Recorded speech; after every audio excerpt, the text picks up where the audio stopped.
Sandhu. What the hell is going on? My shouts were in vain as he pressed ahead, traversing through the blood, guts and gore left in the wake of the voids without a second glance. I chased him for what must have 15 minutes before he halted to an abrupt stop. What are you? I gasped in between breaths. But then I saw who we were standing in front of. A kid. He was still sitting tight in his cell, his eyes remaining glued to the floor. Sandhu just stood there for a moment and stared at him. AJ. He finally muttered. The kid, whose name was apparently Ajay, shook his head. I could see tears falling from his face as he did so. No, he choked out. I can't. Sandhu smiled, tears beginning to well up in his own eyes. I know that I said you wouldn't have to, but he began. I'm sorry. I promised that I'd get you out. Before I had no idea how. But there's a chance here. We can't avoid it now. Ajay looked up, utter fear pervading his expression. I can't face him. Sandhu slowly approached him. It's okay, he said. Ajay seemed to recoil at the seemingly innocuous statement. It's okay, Sandhu repeated, kneeling in front of him. Your gift is your own, your right to use. Ajay continued shaking his head. You remember what happened. That wasn't your fault. But his voice was beginning to quiver. Sandhu grabbed Ajay by the face, looking him dead in the eyes. You've been lied to by bad people. Those same people are here with us right now. The ones that killed the people you loved and trapped you in this place. Anybody at your age with your ability would have made that mistake. It's not your fault. Ajay wiped a tear from his face. If I let it out, everybody's going to die. Sandhu shook his head. No, you've been practicing, and I've been watching. Better and better every day. Now, it's time to be strong. Your father would have wanted that, no? He would have wanted you to face it head on. Ajay remained hesitant. I'm sorry, but we're out of options here. Sandhu's tone had gone more serious. The man who killed your family wants to kill you as well. I can't stop him. Nobody can. It's all up to you. What are you going to do? Despite still looking at the floor, Ajay suddenly clenched a fist. I'm not sure if it was my imagination or what, but I could have sworn that there was a spike in the air pressure around us. Some kind of intense, overwhelming aura emanating from the kid's general vicinity. Or maybe I'd simply seen too much that day. Soon enough, Ajay was standing. Sandhu looked both proud and utterly terrified. He took a deep breath before turning to me. It's a long story. I'll tell you all about it later. But what's about to happen? He lowered his voice. It's going to be dangerous. You don't have to come with us. Just hang back.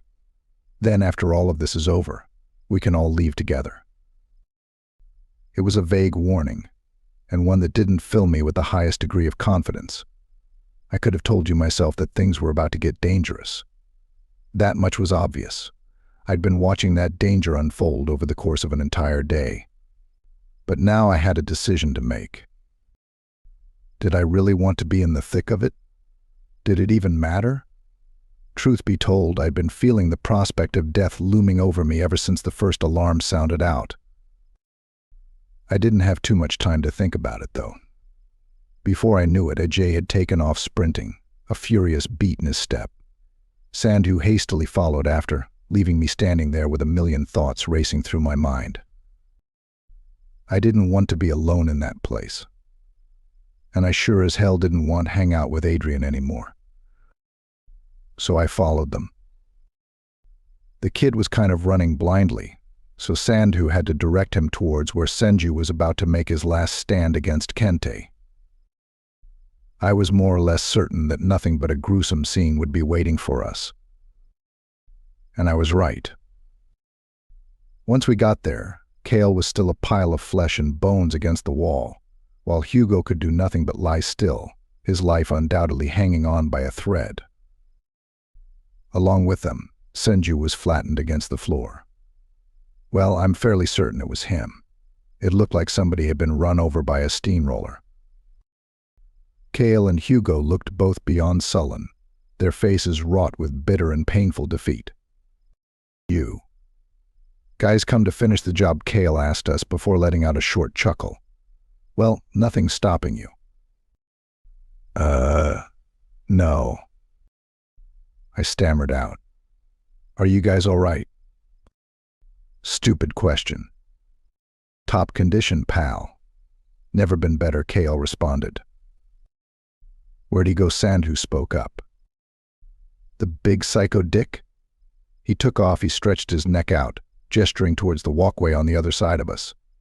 Guy didn't even look human when he turned Buddy over there into a pancake. Muttering shit about finishing the job and executing justice. What a hecking clown. "Thanks," Sandhu muttered before turning to head off. Ajay was also starting to look a bit antsy. Something had certainly changed in his demeanor. Something dark.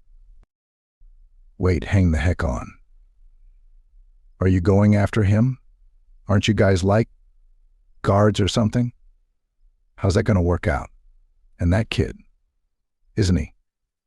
"What the hell's going on?" Cale called after us. "Well, it's a bit complicated," I responded, "but I think it'll work out." I wasn't so confident in reality.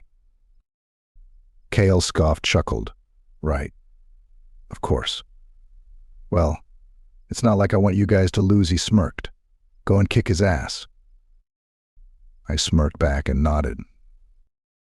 "But before you leave, do me one favor. Is the priest still alive? He hasn't said anything in a while, but I think I saw him twitching a bit." I looked over at Hugo. Despite his dead expression, he was still blinking every now and then. Yeah, I responded. Cale rested his head on the wall and nodded. "Okay, good to know," was all that he said. After that short exchange, we were off running to face the insurmountable wall known as Kente. While we were looking for him, he was sure as hell looking for us as well. As we moved, I tried to gauge what Sandhu was thinking. It wasn't terribly clear from his expression, but I could tell that his conviction in that moment was less than strong. Given what I knew, I could have viewed the situation from a lot of possible angles, many of which would have led to Sandhu acting as a less than moral party. But there was lost context here. I knew the guy. And unless he'd been acting all these years, there was only one conclusion I could have reached myself. For the sake of the kid, this was something that we had to do. Hell, I never believed for a second that he was malicious in nature. My thoughts were running too fast. Before I knew it, we were standing right in front of Kente. His suit had been damaged pretty badly and he had dried blood caked all over him, although I doubted that most of it was his own. But besides one of his forearms, he wasn't injured in the slightest, meaning that taking him out was going to be a tall order. But then again, I had no idea what the kid was capable of either. Kente sneered as he walked towards us, his bloodlust seemingly transferring into the physical atmosphere around us, putting a dark, sinking feeling in my gut.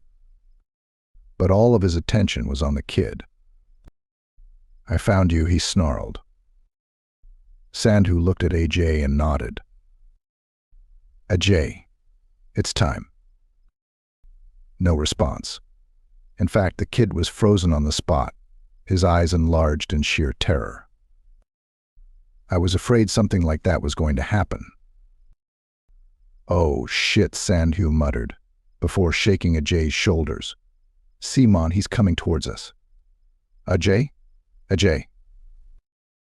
His voice was getting exponentially more desperate. In reality, this whole move was likely a big gamble. Nevertheless, it was a gamble he was definitely aware of beforehand.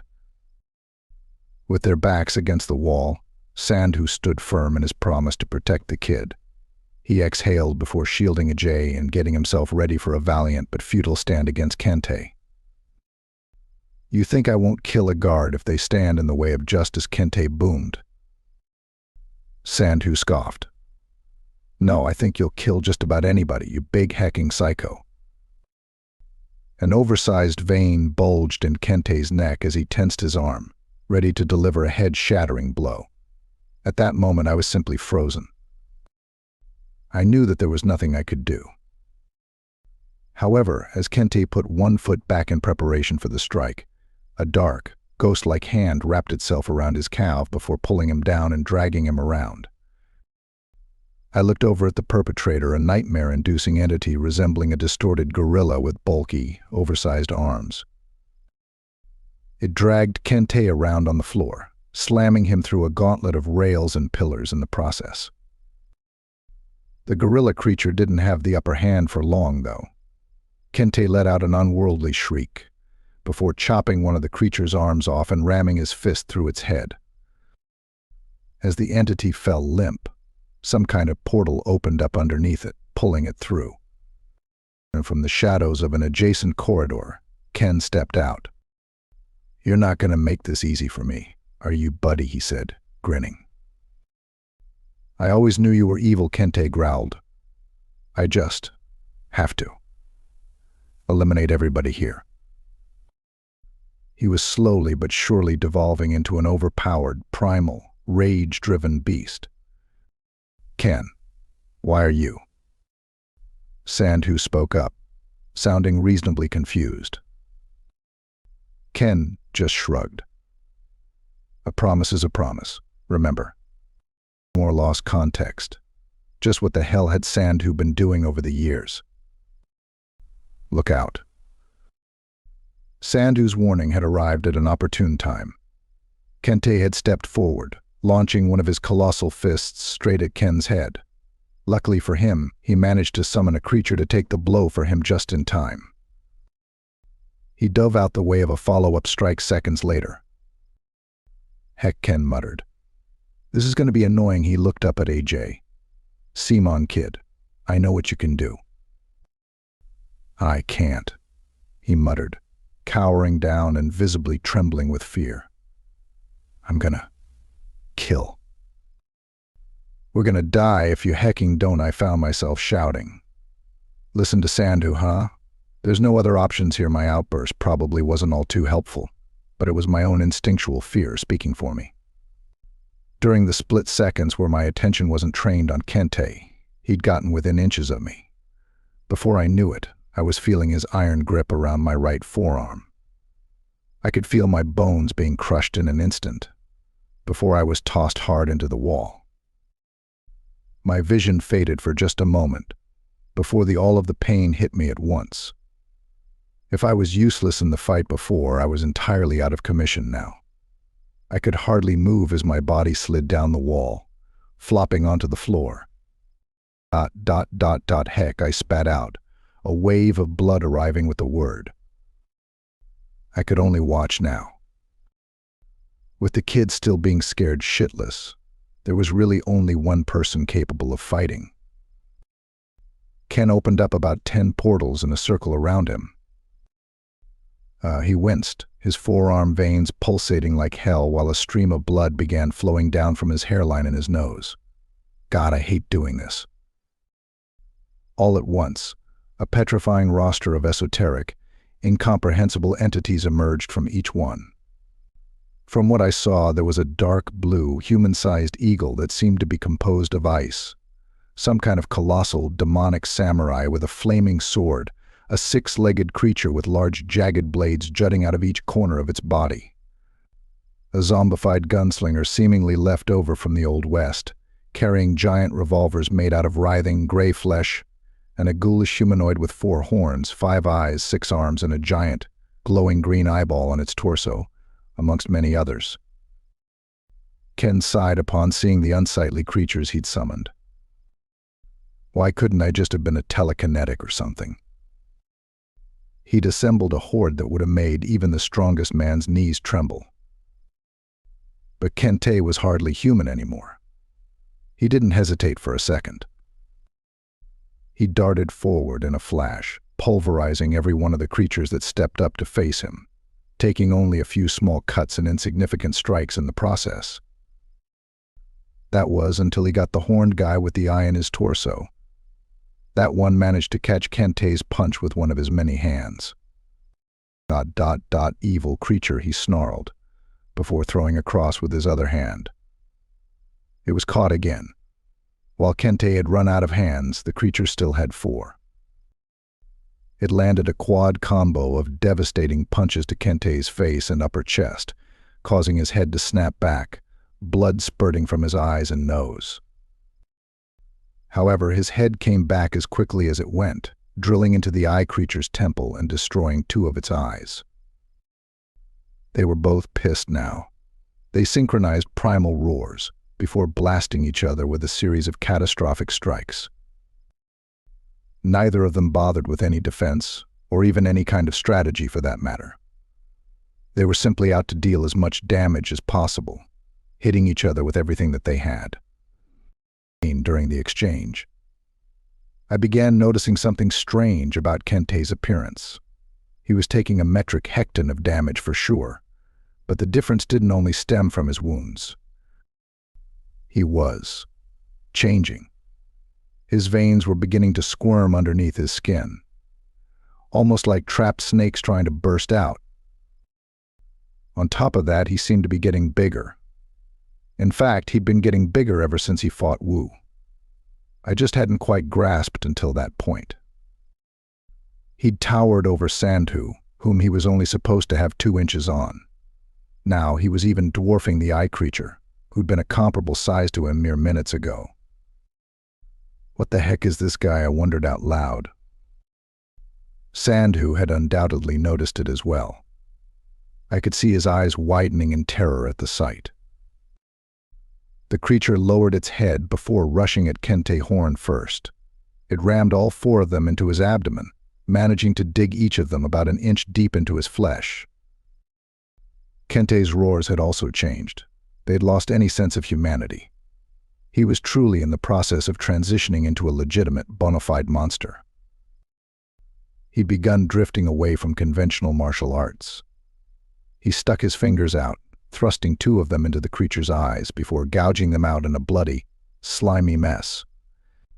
Without giving an inch, he followed up by sinking his teeth into the creature's chest, tearing out chunks of pulsating green flesh. He finished the deadly combination by drilling his knee into the creature's torso eye, taking it out while dissolving his own flesh and bones in the process. As he began to collapse, he grabbed the creature by the neck and took it down with him, putting it into a brutal, one-legged guillotine choke. He'd exerted so much pressure that its head popped off completely after a few seconds. Ken was starting to look very worried. With blood still dripping from his nose, he summoned another portal, in which a humanoid squid creature emerged. No use. It was taken out by one swipe from Kente, who blitzed it from a one-legged crawl-run hybrid. Oh heck was all that Ken managed to get out before being picked up and slammed savagely onto the floor. That would have been the end for him as well, had he not summoned another portal underneath his back at the last moment, allowing himself to land on the soft body of some kind of slime creature, as opposed to the hard metal. He rolled away, hardly managing to dodge a follow-up stomp that not only decimated the creature, but the floor itself. Now wheezing and bloody all over, Ken looked up at Sandhu, his face twisted in fearful desperation. No, not at Sandhu. He was looking at the kid. "Simon," he muttered. "I know you can do it." The kid's expression didn't waver, no spark returning to his frightened eyes. It's hopeless, I thought to myself. Do your memories really flash before your eyes when you think you're about to die? Well, some of them do. The ones worth remembering. An attempt to justify the way that you lived, the decisions that you've made. You come to one daunting realization. You were there, in the midst of the mystery known as life itself. And now it was all about to fade.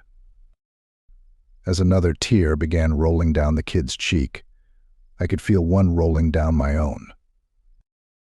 Ken sighed. I know you're scared, but we don't have any time here. Please. Sandhu put his hand up, stopping Ken mid-sentence. He had a stone-like expression on his face. It's happening. Ken looked confused. What? I wasn't quite sure of the answer myself, but I got the gist of it.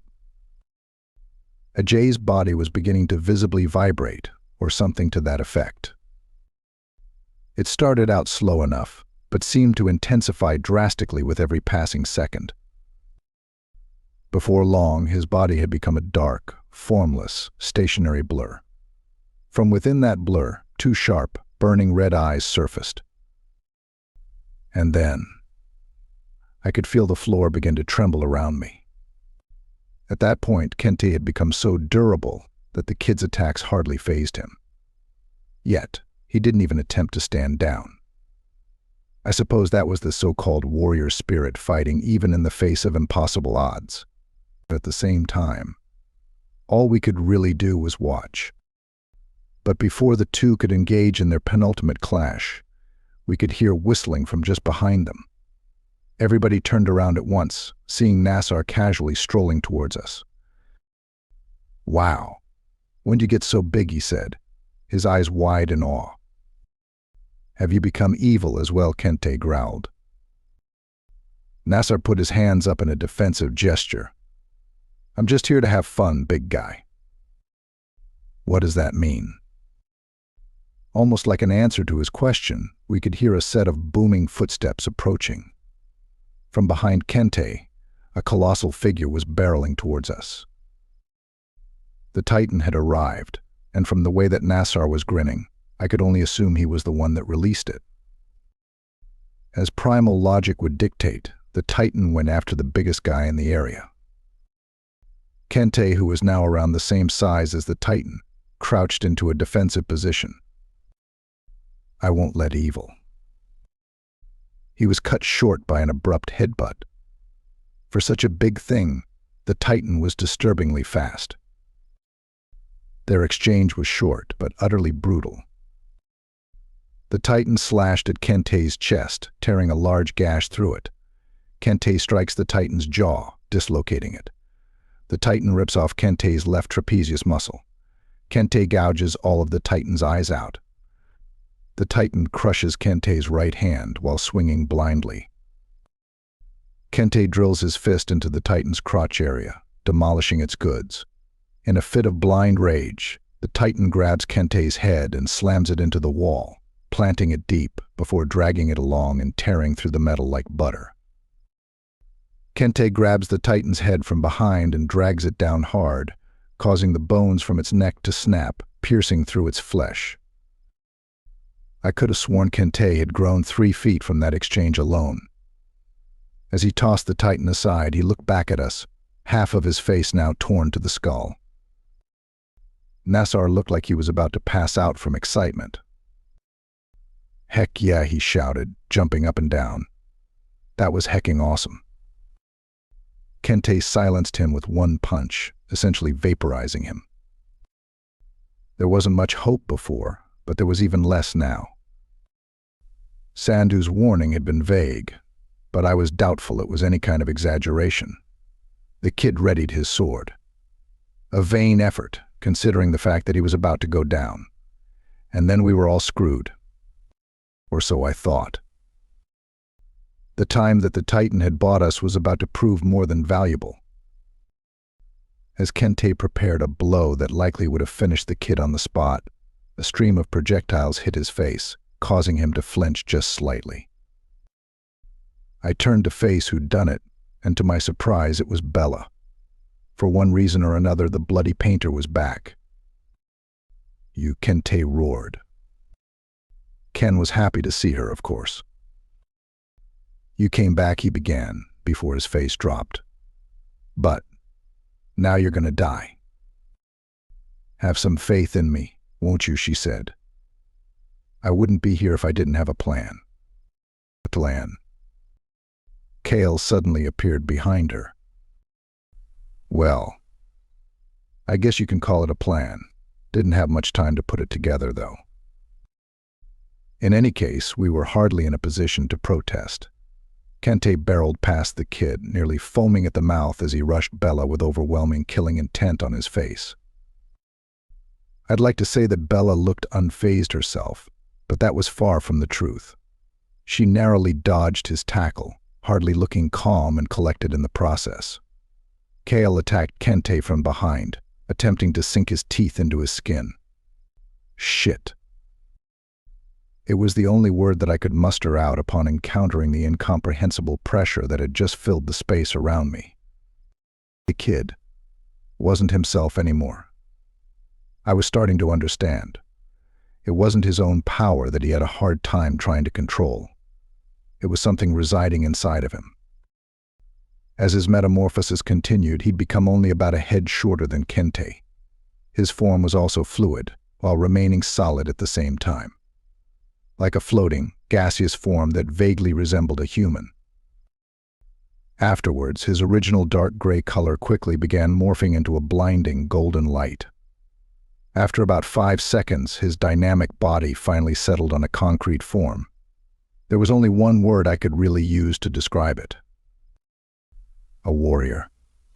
Tall and lean, with thick, flowing hair that extended down to his shoulders. He held a lance seemingly composed of sheer light, along with a complementary shield. He had armor on, albeit minimally, just chest-shoulder plating, along with a pair of knee-length shorts. The potential origin of such an entity was lost on me. The mere presence of it evoked a sense of awe, danger, and beauty all at once. Surprisingly, Kente began smiling at the sight of Ajay's transformed state. A bloody ear-to-ear grin devoid of any humanity at all. "Looks like the evil S finally come out," he bellowed before bolting at him.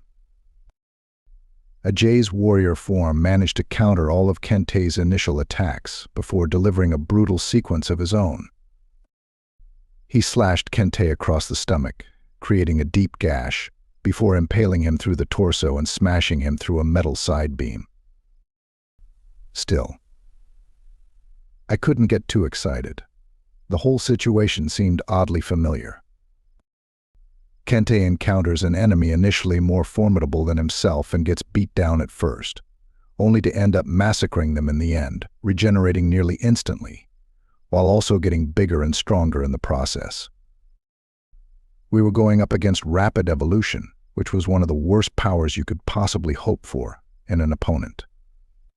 In any case, it seemed as if Ajay was intent on finishing the job early, which was really the only option here. He took his lance and swung it with inhuman speed, slashing Kente more times than I could possibly count. It was a gruesome sight as blood gushed out from every inch of his body, staining the metal beneath him red. Ajay went for another stab, but this time Kente managed to deflect the blow and close the distance between them. "Got you," he screamed. He was wrong. Ajay took his palm and rammed it into Kente's neck, causing him to spit out what looked like a gallon more of blood. Ajay then took the butt end of his lance and drilled it into the side of Kente's cheek, puncturing it all the way through. Heck, I muttered at the gruesome sight. Of course, Sandhu didn't seem too surprised. He'd seen this before. But at the end of the day, the only thing that mattered was getting rid of Kente right then and there. Ajay grabbed his lance and pulled it down, creating a massive gash down Kente's cheek down to his jaw, ripping through his gums and breaking teeth in the process. But even that wasn't enough. Kente howled like a maniac and managed to grab Ajay's neck, ripping a good chunk of his flesh out. Ajay reeled, but was still able to thrust the lance straight through Kente's torso once again. Still not enough. Kente swiped at Ajay's head, twisting it around completely. At that moment I was sure that he was dead, but Sandhu didn't seem all too worried yet. Another blinding flash of light burst from Ajay's body, before he seemingly morphed again, taking on a new form entirely. This time he resembled an archer atop an armored horse, still with the golden aura surrounding him. I remembered something. Each void had an official description assigned to it for database purposes. Most of them were a few paragraphs long, save for Ajay's. His was short and vague, containing only one short phrase. The warrior's spirit. I never knew what to make of it before, but I was starting to understand now. Ajay directed a flurry of arrows at Kente, sticking him with about 6 of them. However, that form was also quickly obliterated as Kente dragged him down from the horse and stomped his head like a watermelon. Another flash of light. This time I closed my eyes. Upon the death of one form, he began cycling through others, manifesting into various warriors from throughout history. A hulking, powerful Viking, a skilled, relentless Zulu saw-letter, a fast, unyielding samurai, etc. With each transformation, he dealt Kente more and more damage. But that was the problem. Kente just kept getting stronger as a result, and AJ couldn't seem finish the job. After 5 cycles, Kente was bordering on the size of a house, with his veins resembling steel pipes. He picked up another of Ajay's warrior forms by the neck and began taunting him. I know evil. I've seen it. And I'll never lose to it. Using a single arm, he lifted him up and slammed him into the ground. Years of destruction and rebirth. Forced evolution. Surviving the abyss that lies before death over and over and over again until enlightenment is forced onto you. To the uninitiated ear, that might have sounded like the ramblings of a madman. But to me, it yielded a daunting realization. Sandhu recognized it as well. I could the horror in his eyes. Throughout history, humans have done too many cruel things to each other to possibly count. And for what reason? Well, that list is unending. But even amongst the dark sea of bloodshed, warfare, and torture, there's one brutal practice that stands out from the rest.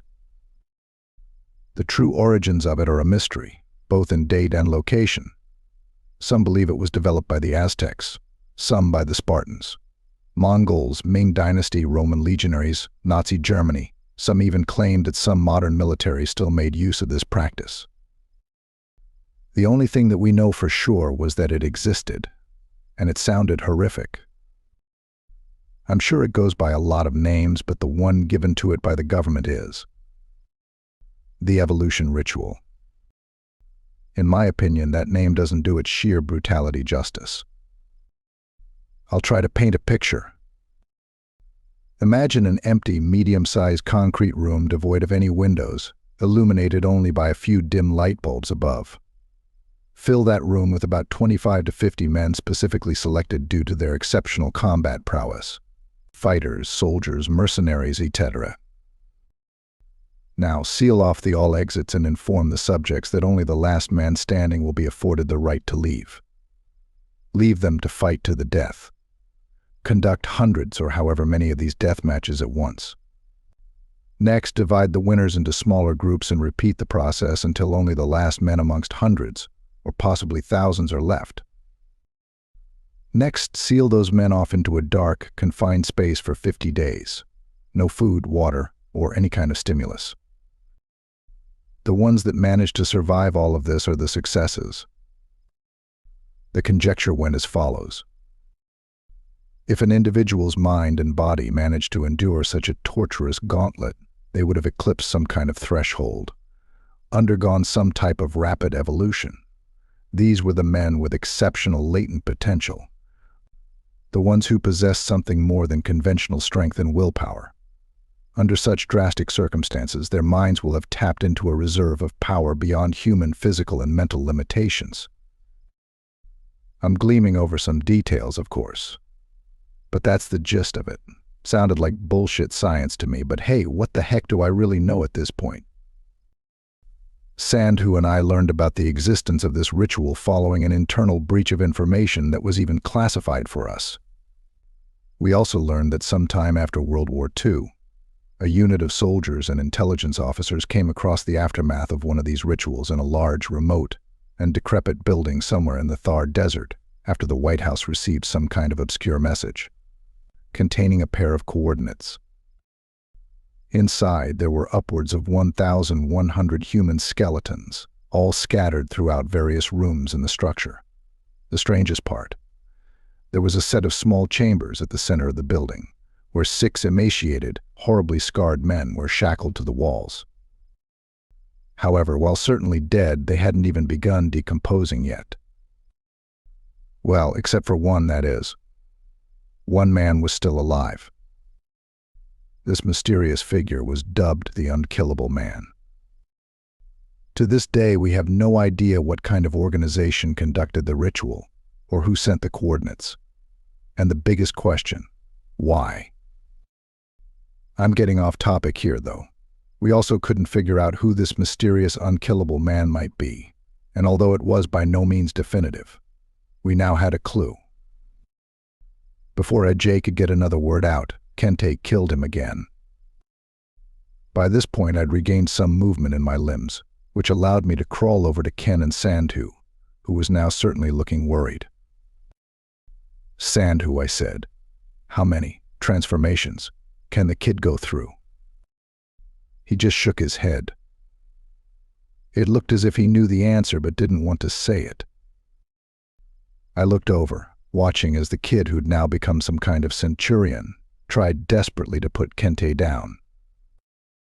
Now, I'm not sure if the kid was getting weaker, or if it was Kente who was getting way too strong, but the problem was obvious here.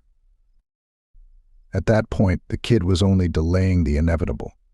Something else needed to happen soon, or we were done for. I know what happens when he gets pushed to the limit, Sandhu spoke up. What he's really scared of. If that happens, then he trailed off for a moment. I didn't want it to happen, I thought. This was going to be enough. Don't like the sound of that, Ken muttered. Kente killed the centurion by strangling it. This time, the kid transformed into a hulking Templar knight. I could see Sandhu visibly gulp. That's it, he said. This is the form he takes before everything goes to shit. If Kente kills this one, then. God, I hecked up. His fangs broke immediately upon contact. Oh, heck this, he said, before being tossed into a wall. However, he'd managed to distract Kente long enough for Bella to make a move, running to an adjacent, intersecting hall and looking down it. Shit, she said, before looking back at us. Distract him. 30 seconds, that's all I need. 30 seconds might as well have been an hour. Before Kente could rush back towards Bella, Ken stepped forward, forming a couple of portals on the ground, in which 2 crocodile-like creatures emerged from. They were destroyed in 4 seconds.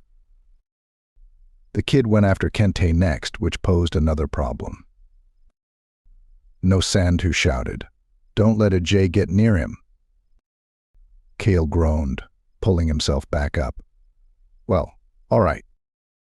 He jumped in between Kente and the kid, pushing the latter backwards, before blocking a punch from the former with his arm. That arm was obliterated as he was launched back once again, but he managed to buy about 3 more seconds while doing so.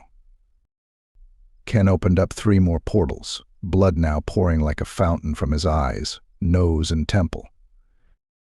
God hecking damn it, he mumbled, shaking as he forced his ability to the limit. But then he smiled. I guess I trust you, though. 2 of his creatures attacked Kente, while the other one kept the kid occupied. That move managed to waste another 7 seconds. I looked back over at Bella. She was holding up 10 fingers. 9. 8. But Kente was already on the move. He'd reach her in about 3. To tell you the truth, I can't say that I've done a lot of heroic things in my life.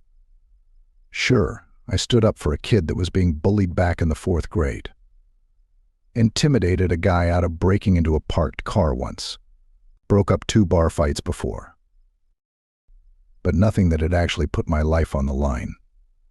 Truth be told, I was never really willing to do so. I'm sure it's a sentiment shared by most. And it begs the question, if you knew that your inactivity would lead to death regardless, would it really count as heroic in the end? But knowing that I didn't have much time to think, these thoughts were racing through my head as my feet were already moving. "Hey," I screamed. As I got to within about a meter of him, Kente turned to face me. I nearly shit my pants on the spot. I had no plan, no set strategy. I wasn't even planning on throwing a strike. That would have been pointless anyway. There was also no way that I was going block dodge any of his attacks. I suppose that right then and there, I was fully prepared to die. Maybe I hadn't even realized it myself. But then, the luckiest thing that had ever happened to me happened right then and there. I always prided myself on having good balance. Rarely skidded on ice. Never swayed on boats or trains. Always pretty good at sports. However, in that moment, I slipped on a patch of blood, and by some miracle, it came at the exact moment Kente's fist was about to connect with my face. Instead of my skull being pulverized, his knuckle only grazed the side of my cheek, ripping a large gash through it as he did so. Sure, it hurt as hell, and I wasn't going to be talking to any girls for a while, but I'd managed to buy enough time. Bella shot another stream of blades at the back of Kente's head, turning his attention away from me. The next few moments went by rather slowly in my head. I watched as Kente darted forward in a flash while Bella scrambled like hell out of the way. As she was doing so, a figure had stepped out of the adjacent hall behind her. I didn't need to wonder who it was. His moves spoke for themselves. It was the dancing guy shuffling cheerfully along. Kente himself even hesitated for a moment, but it was too late for him. As they collided, the dancing guy's MP3 flew out of his hand. For a moment, time seemed to stop. The dancer froze in place for what must have been 10 seconds. During that time, even Kente couldn't seem to bring himself to move. It was the calm before the storm.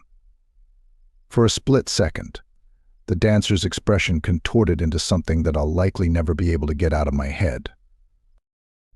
It was an indescribable look of sheer, otherworldly rage. I blinked once, and when my eyes opened back up, I was met with a wall of red mist and flying limbs. One of Kente's oversized arms even flew at me, nearly dislocating my shoulder as it did so. The man that we'd previously deemed an immovable, insurmountable wall had been demolished in less than a second. Now dripping in blood, the dancer strolled over to his fallen music player and plugged it back in.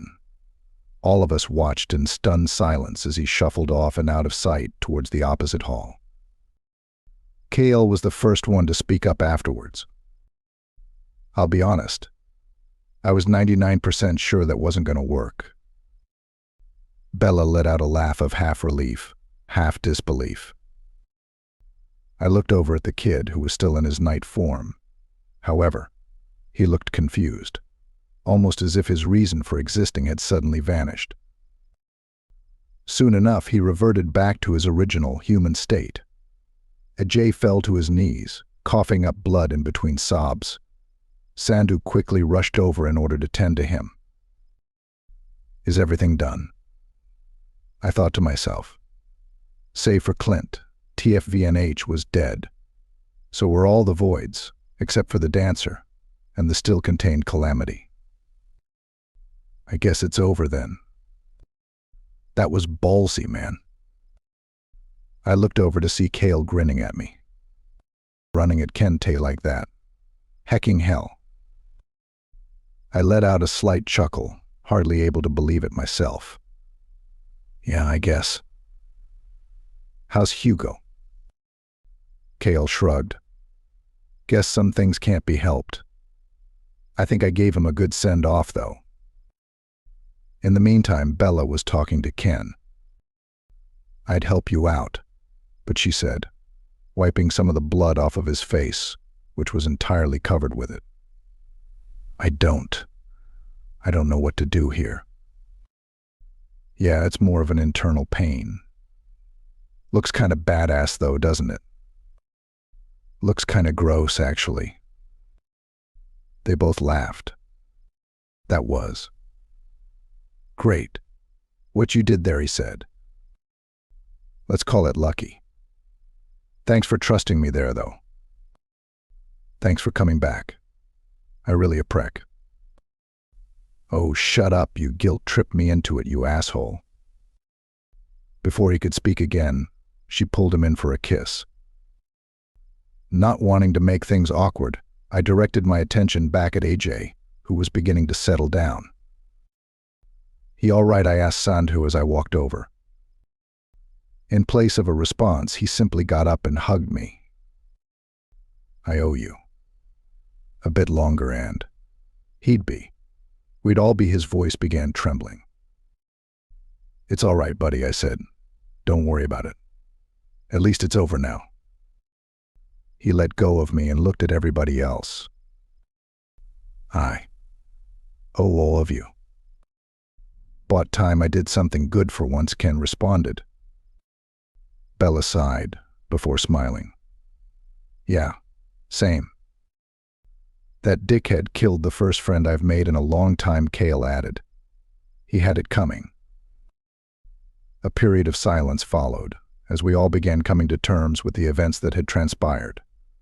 Not the easiest task. AWW. How touching. A familiar, but completely annoying voice reverberated from behind me. I knew I'd forgotten about something. I turned around, seeing Adrian standing right there, wearing his signature, stupid, smug smirk. Who the heck is this? Cale blurted out. Adrian ignored the question, looking over at the kid instead.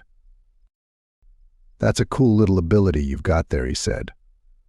You know where it'd come in real handy. Oh no, I thought. Please don't say it. His grin grew wider.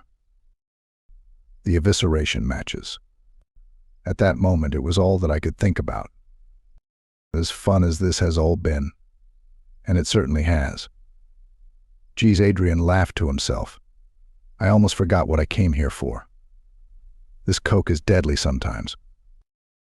There's no way in goddamned hell. Don't even hecking say it's Sand who cut him off. Adrian raised a brow. Yeah? Is that so? Look, I get this whole guardian protector role you're trying to play here. Commendable, really. And I'm sure the kid's been through a lot, but... His lips curled into a malicious grin. I've been through a lot as well. And you know what I've learned?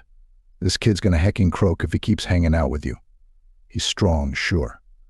But he can get a lot stronger. You guys got lucky against Kente. It won't happen every time. You don't want that, do you?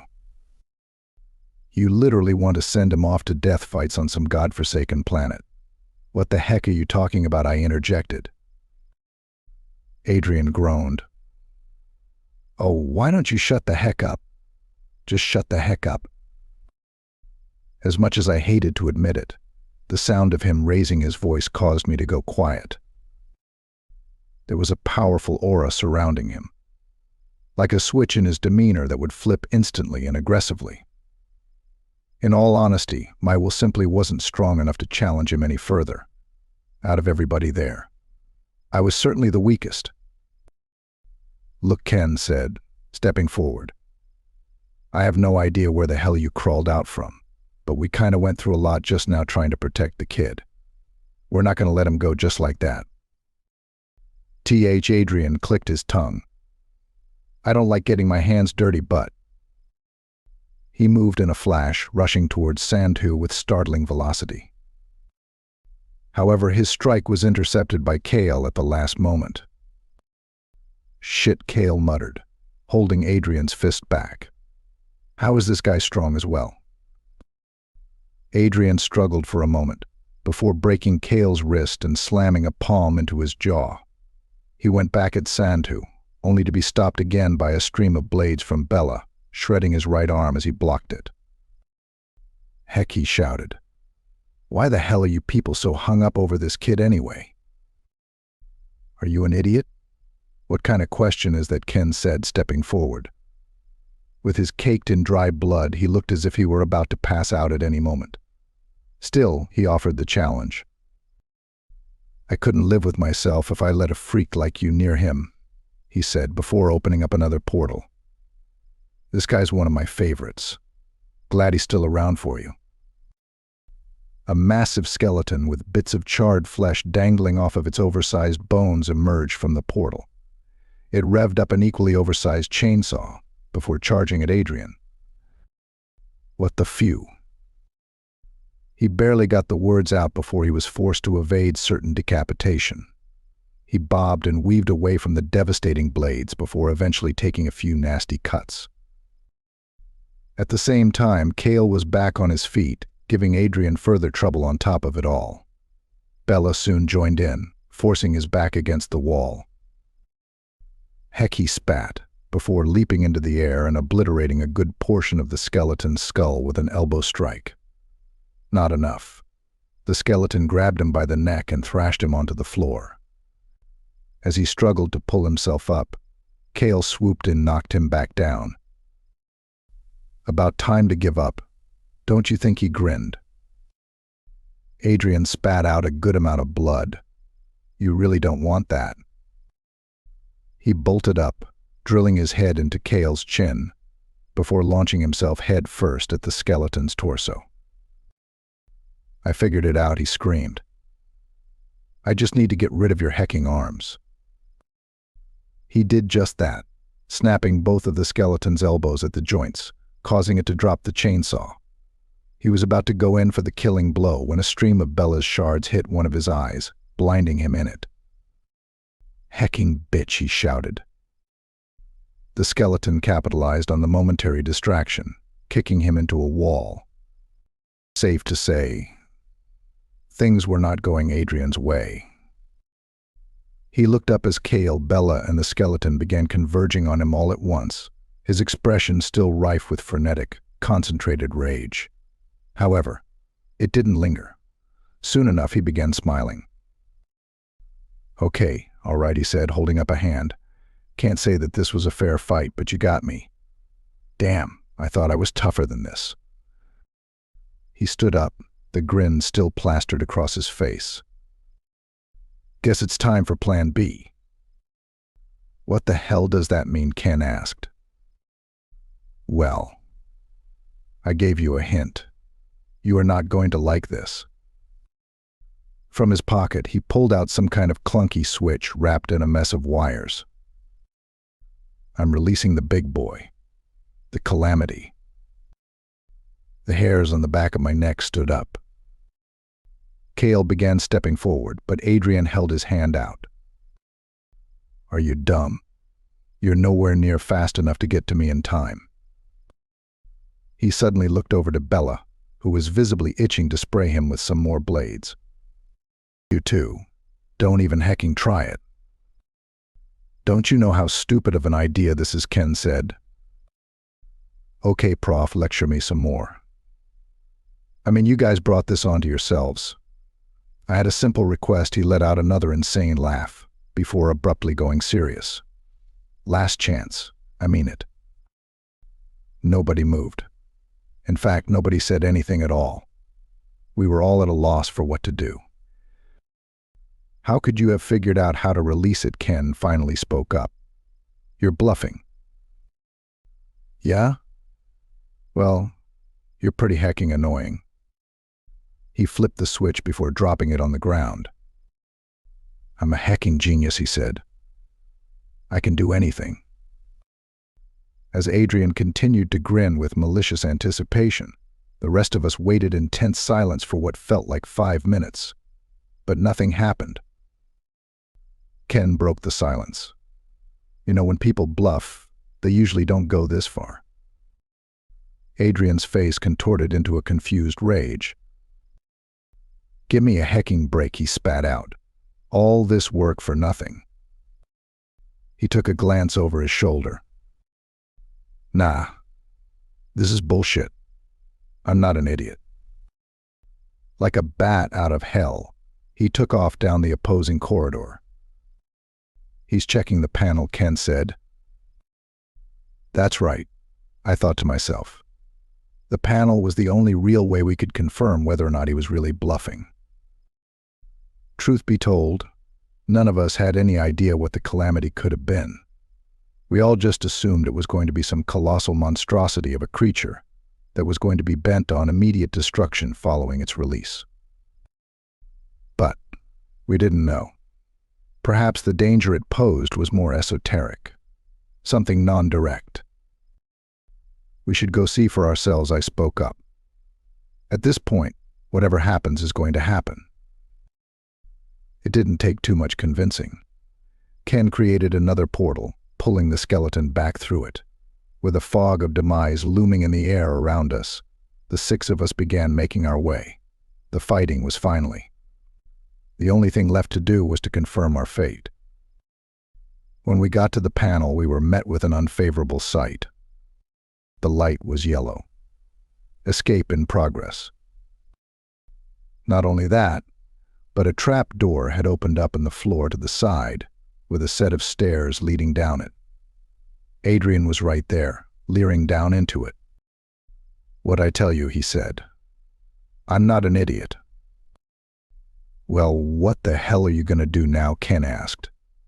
"Go down there and then what? Tame it or something?" "Tame it. Die. We'll see what happens. Not like it matters anymore.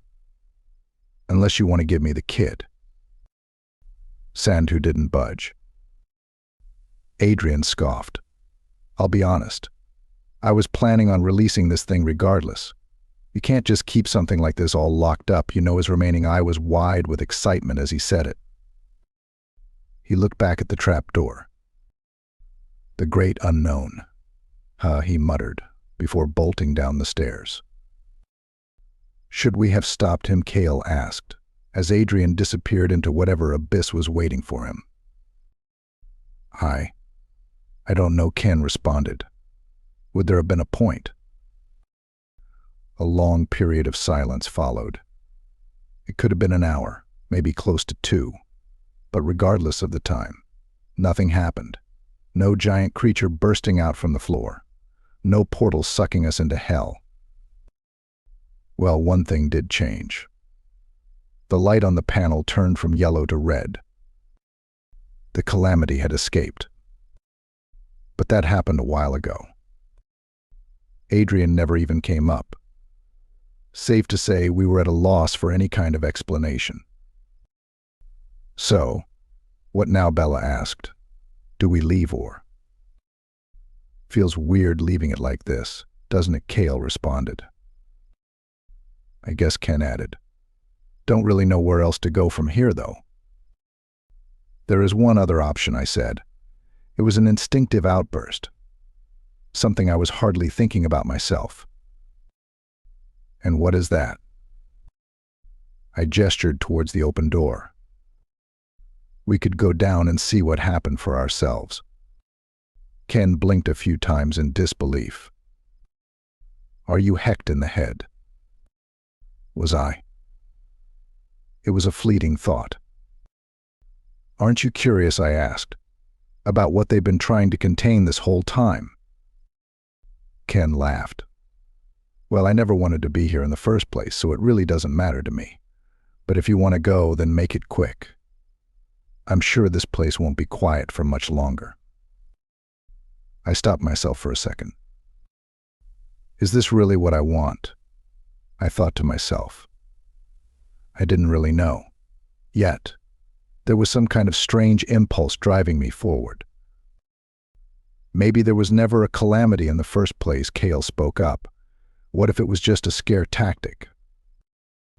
That theory could have held some weight, but it didn't answer the question of what the hell had happened to Adrian. Oh, it exists for sure. A new voice came from behind us. We all turned around, already on edge from everything that had happened before. But it was Clint, still bloody and beaten from his bout with the warden. Ken grinned at him. "Geez, you're still alive?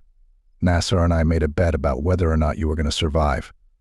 Can't really collect now since he's dead, though. Yeah, Clint smiled back. How much you put on me?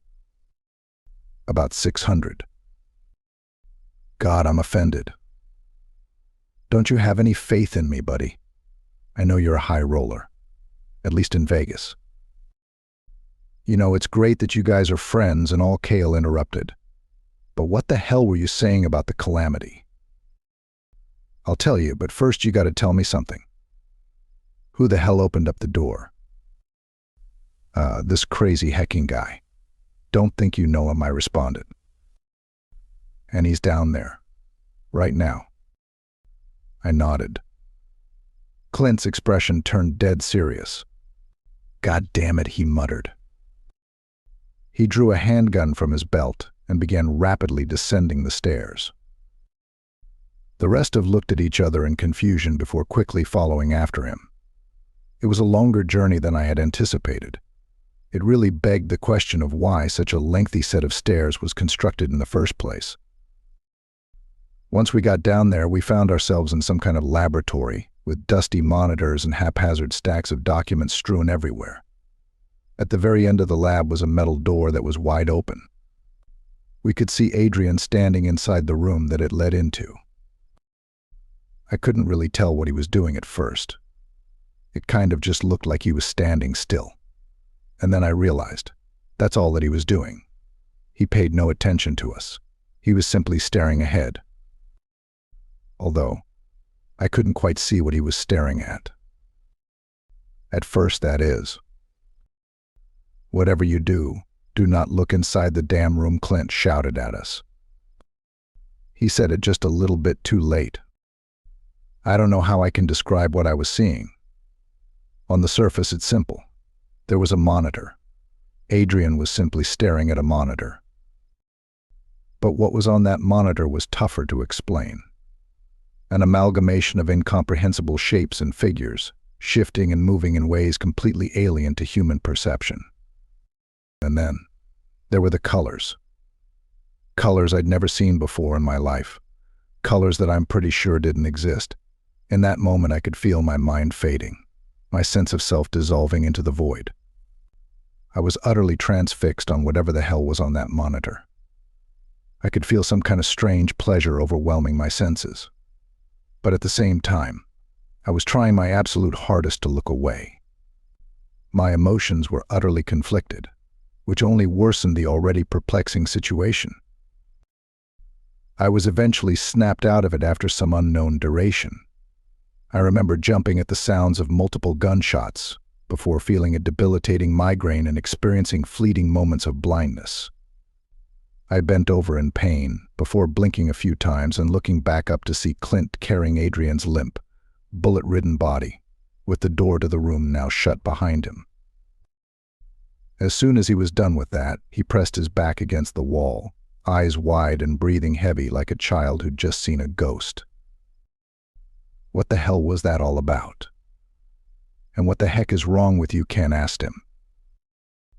I guess nobody else had gotten a glimpse of the monitor, because they wouldn't have been asking that. I understood why that thing was far more dangerous than anything in this prison could have ever been. It truly was bizarre. The pleasure I felt from watching it was an immediate high. As soon as I was taken away from the stimulus, I was hit with an immediate jarring low. Not like the come down that coincides with taking dopamine-releasing drugs. It was like, one moment it felt like I understood something, as if that thing was letting me in on some kind of forbidden secret. But for the moments following, it felt as if my comprehension of the world had shattered entirely, as if my brain was trying hard to reject what I just learned, putting me in some state of existential dread. At least that's the best way that I can put it. That was the calamity, wasn't it? I said, still mentally reeling from the experience. Clint looked at me and nodded. But what? I could barely get the question out, but Clint answered regardless. Some things don't have simple answers. All that I know is that somewhere out there, and the vast expanse above us. There's something that we were never meant to see, something that we cannot cross paths with. But if it's up there, then we shouldn't have to worry about it then, right? What's with all this shit? And why the hell are we monitoring it, I asked. Clint sighed. Here's the thing. As soon as we found out about its existence, it found out about ours. In a way, we're linked to it. Every second that a human eye perceives that thing, it reciprocates that attention. If somebody looks at it for too long, then they're pretty much inviting it right over to us. I could hardly respond to this shit. I guess I should tell you all this part as well, he continued. It's already coming towards us. Best ETAs put it at about around 190000 years away. But after today, it's probably a lot closer now. He looked down at Adrian. This asshole just shortened humanity's lifespan by a couple thousand years. And then he looked up at me.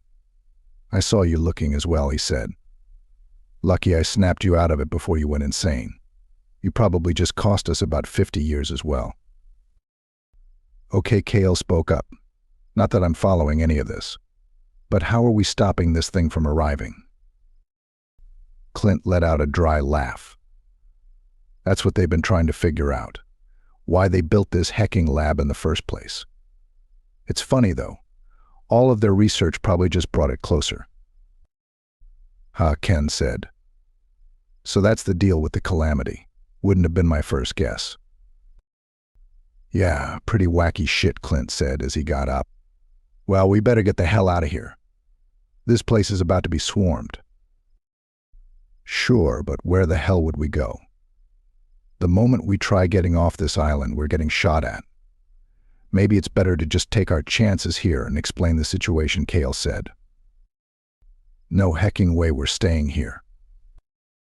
Sandhu, Ken, and Bella responded in unison. We better figure out something soon, Bella said. Getting out of here's going to be tough. It won't be tough. It's going to be impossible. What? The island's already surrounded, and the cavalry's ready to pounce on any stragglers.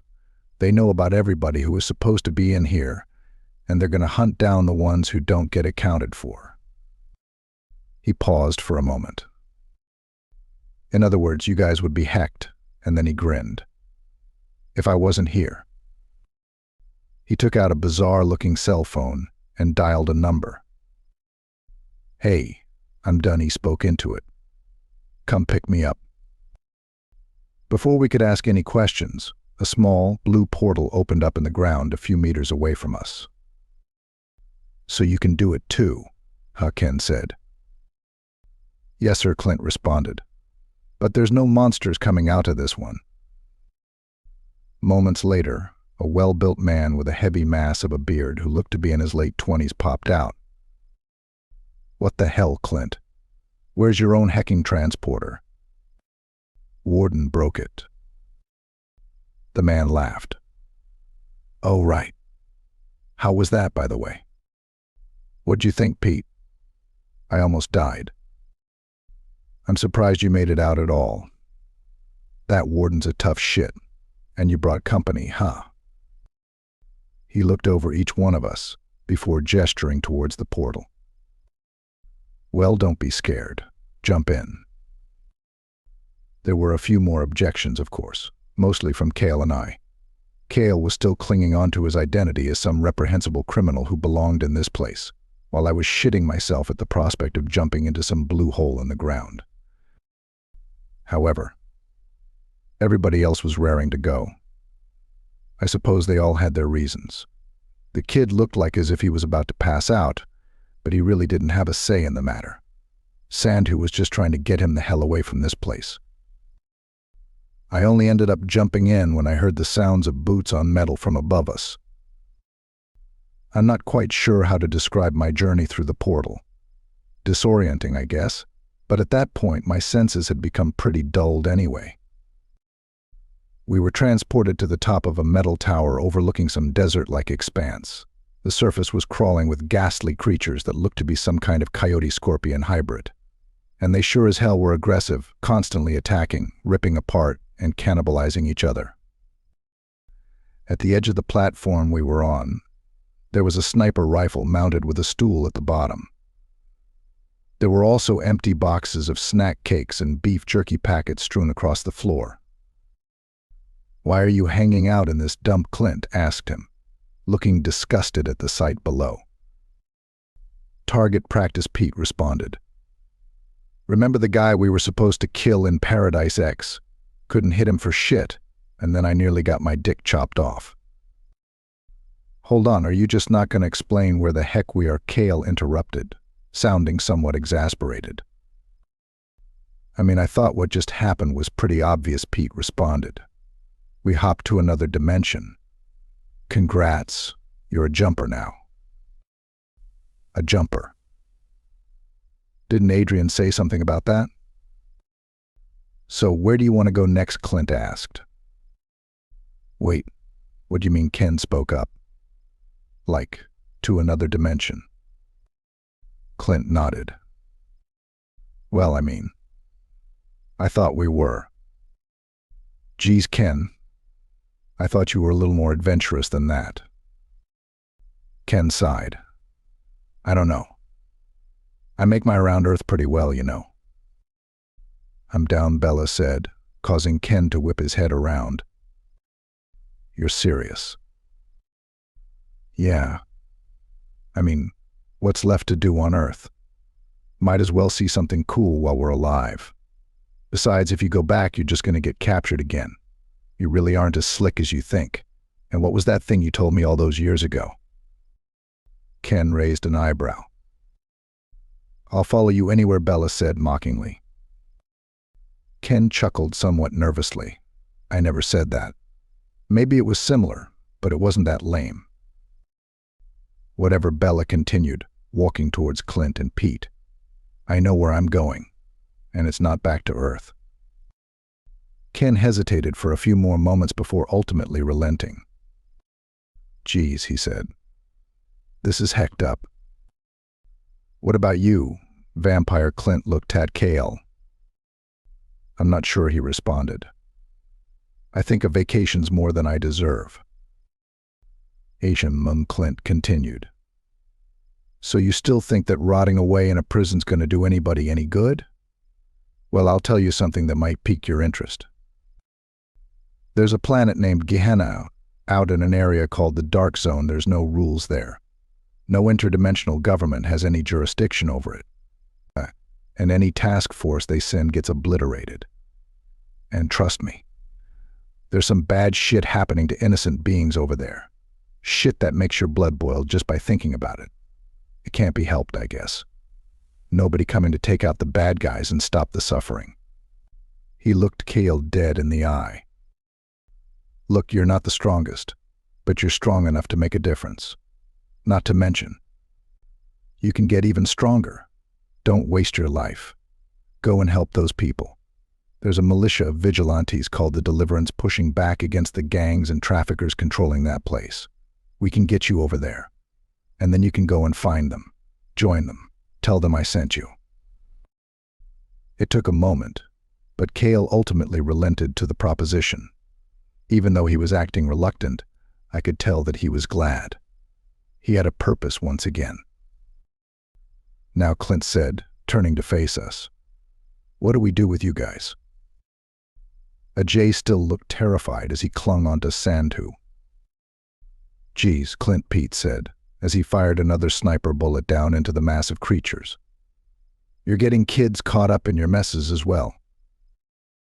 Sandhu sighed. "Look, I appreciate you getting us out of there, but we need to go back."